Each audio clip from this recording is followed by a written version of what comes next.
রবীন্দ্র প্রভাব মুক্ত আধুনিক বাংলা কবিতার সূচনা হয়েছিল 20 শতকের 20 দশকে কল্লোল ও প্রগতি পত্রিকার মাধ্যমে। প্রতিষ্ঠা হয়েছিল 30-এর দশকে কবিতা পত্রিকার মাধ্যমে।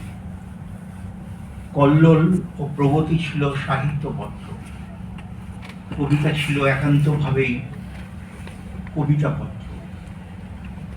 রবীন্দ্র প্রভাবমুক্ত হওয়ার সচেতন প্রয়াস ছিল 30-এর কবিতায়।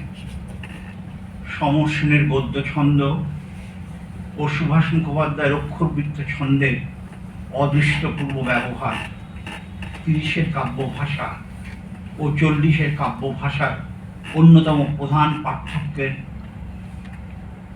কারণ হিসেবে বিবেচিত হয়। 40-এর কবিতায় লক্ষ্য করা যায় এমন এক সাবলীলতা যা আড্ডায়, ঘরোয়া কথাবার্তায়, রাস্তায়, বাজারে যে ভাষা ব্যবহৃত হয় তার থেকে খুব দূরে নয়। দ্বিতীয় বিশ্বযুদ্ধ, অসহযোগ আন্দোলন, মন্বন্তর, জাপানে আণবিক বোমাবর্ষণ, দাঙ্গা, দেশভাগ, স্বাধীনতা লাভ, আততায়ীর গুলিতে মহাত্মা গান্ধীর মৃত্যু, এই সব কিছুই পরপর ঘটেছিল 40-এর দশকে। তাই বলা যেতে পারে বিশিষ্টতা অর্জনের জন্য 40-এর কবিদের সচেতনভাবে কোনো চেষ্টা করতে হয়নি। বিশেষ কোনো কাব্য আন্দোলনের পরিবর্তে স্বদেশের ও বিদেশের সামাজিক ও রাজনৈতিক নানা ঘটনাই 40-এর কবিতাকে 30-এর কবিতা থেকে আলাদা করে দিয়েছিল। সমাজ চেতনা, স্বদেশ চেতনা ও সাম্যবাদী দৃষ্টিভঙ্গি হয়ে উঠেছিল 40-এর কবিদের প্রধান বৈশিষ্ট্য। পূর্ণিমার চাঁদকে ঝলসানো রুটি মনে হয়েছিল সুকান্ত ভট্টাচার্যের, আর সুভাষ মুখোপাধ্যায়ের মনে হয়েছিল বুর্জুয়াদের মায়া। দীনেশ দাস ঘোষণা করেছিলেন এই যুগের চাঁদ হলো কাস্তে।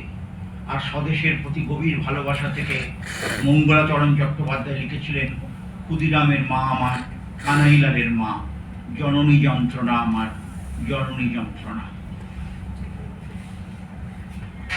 40-এর কবিদের নিজস্ব কোনো কবিতা পত্রিকা ছিল না। তবু 40-এর কবিতায় যে স্পষ্ট দুটি ধারার সৃষ্টি হয়েছিল তার কারণ আমার ধারণা 30-এর দুই বিখ্যাত কবির বাড়িতে দু ধরনের আড্ডা, তাদের সম্পাদিত দুই পত্রিকার দু ধরনের আদর্শ। এই দুই কবি হলেন বুদ্ধদেব বসু ও বিষ্ণু দে। রাসবিহারী অ্যাভিনিউতে থাকতেন বুদ্ধদেব বসু, আর বিষ্ণু দে থাকতেন প্রিন্স গোলাম মোহাম্মদ রোডে।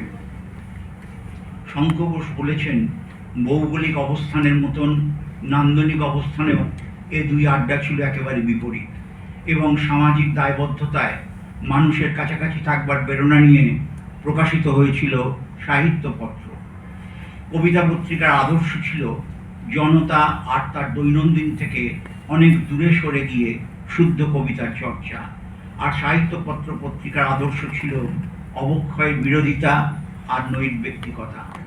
40-এর যেসব তরুণ কবি অগ্রজ কবি বুদ্ধদেব বসু স্নেহধন্য ছিলেন এবং তার কবিতা ভবনের আড্ডায় নিয়মিত উপস্থিত থাকতেন, তাঁদের রচিত কবিতা দেখে শুরু হয়েছিল জনতা থেকে দূরে সরে যাওয়া ব্যক্তিগত কবিতার ধারা। অরুণ কুমার সরকার আর নরেশ গুহ ছিলেন বুদ্ধদেব বসুর বিশেষ স্নেহধন্য দুই কবি। অরুণ কুমার সরকারের একটি কবিতার কয়েকটি লাইন, যদি মরে যাই ফুল হয়ে যেন ঝুলে যায়, যে ফুলের নেই কোনো ফল, যে ফুলের গন্ধই সম্বল।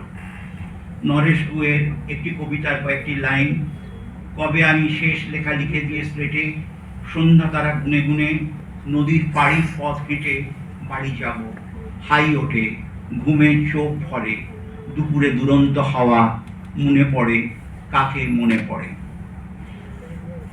1952 সালে প্রকাশিত হয়েছিল প্রথম কাব্যগ্রন্থ দুরন্ত দুপুর।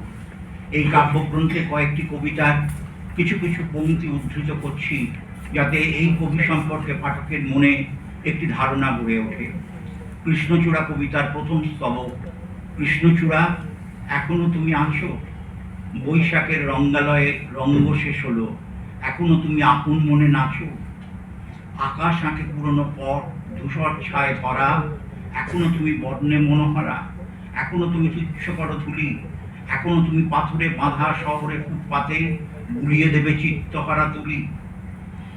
এক বর্ষার বৃষ্টিতে কবিতার শেষ স্তবক।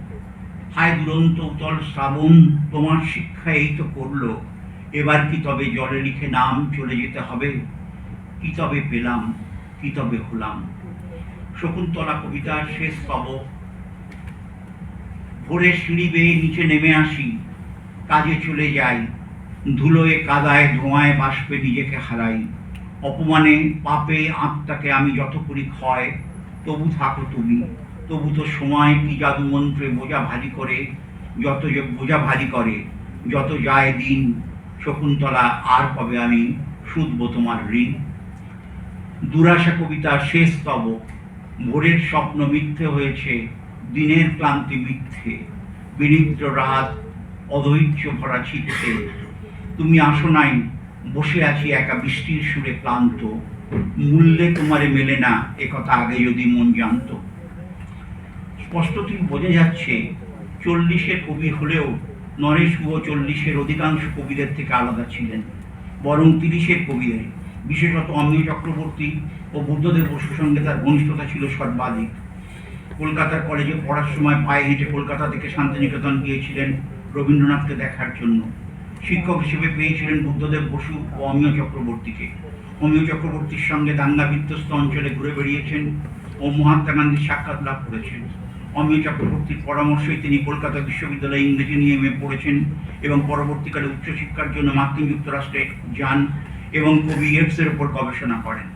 অমিয় চক্রবর্তী কাব্য সংগ্রহ সম্পাদনা করেন তিনি। বুদ্ধদেব বসুর কবিতা সংগ্রহের 5ম খণ্ডও তিনি সম্পাদনা করেন।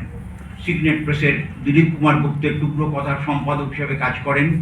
যাদবপুর বিশ্ববিদ্যালয়ে তুলনামূলক বিশ্ব সাহিত্য বিভাগের অধ্যাপক ছিলেন তিনি। বুদ্ধদেব বসু কবিতা পত্রিকায় লিখেছিলেন, দুরন্ত দুপুর, বিষণ্ণ মধুর শান্ত রসের কাব্য, একটি ব্যথিত হৃদয়ের শকতোক্তি এখানে শুনতে পাই আমরা, কিন্তু ব্যথিত বলে বিক্ষুব্ধ নয়।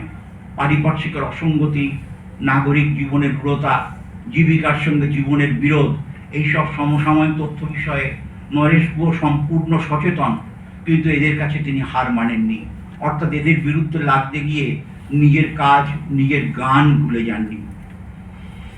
আরও বলেছেন তিনি, বিদ্রোহ না করে, বিলাপ না করে, প্রতিকূল পরিবেশের মধ্যে স্বাবলম্বী হয়ে বেঁচে থাকার যে শান্ত সাহস, সেটাই এদের উল্লেখযোগ্য গুণ বলে আমি মনে করি। বুদ্ধদেব বসু নরেশ গুহর কাব্যগ্রন্থ দুরন্ত দুপুর সম্পর্কে কবিতা পত্রিকায় লিখেছিলেন। শান্তিনিকেতনের ছুটি কবিতাটি বিশেষভাবে উল্লেখের দাবি রাখে। অমিয় চক্রবর্তীর প্রেমের কবিতাগুলিকে বুদ্ধদেব বসু ছদ্মবেশী প্রেমের কবিতা বলেছেন। এই কবিতাও যেন অনেকটা সেরকম।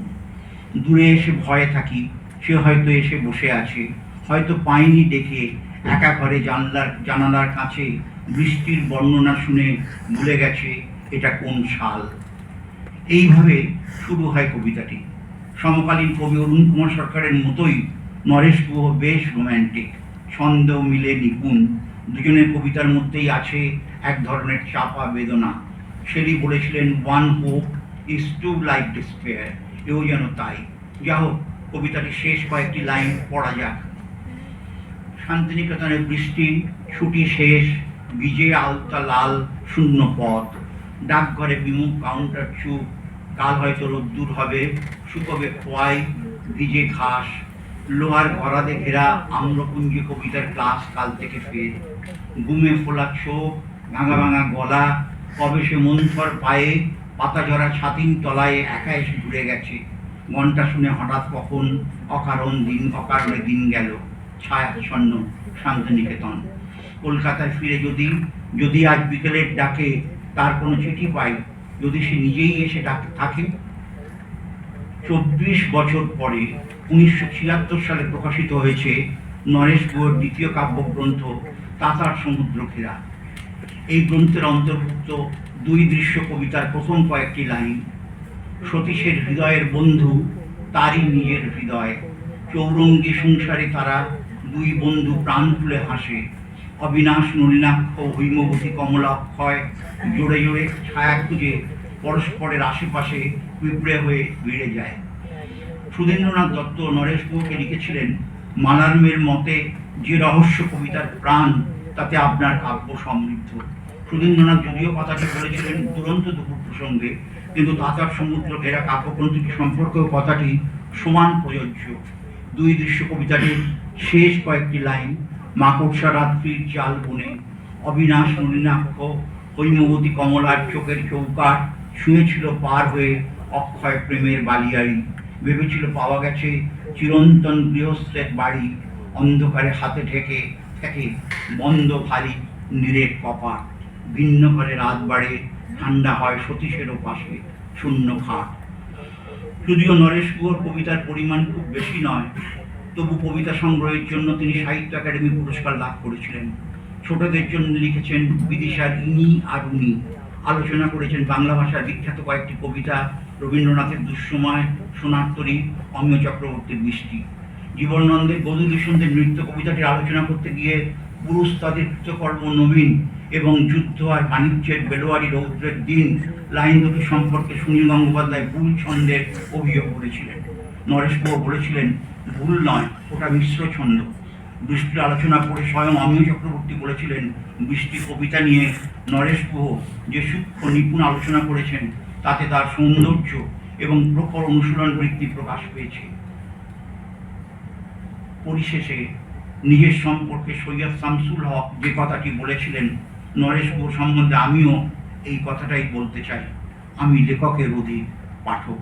নমস্কার।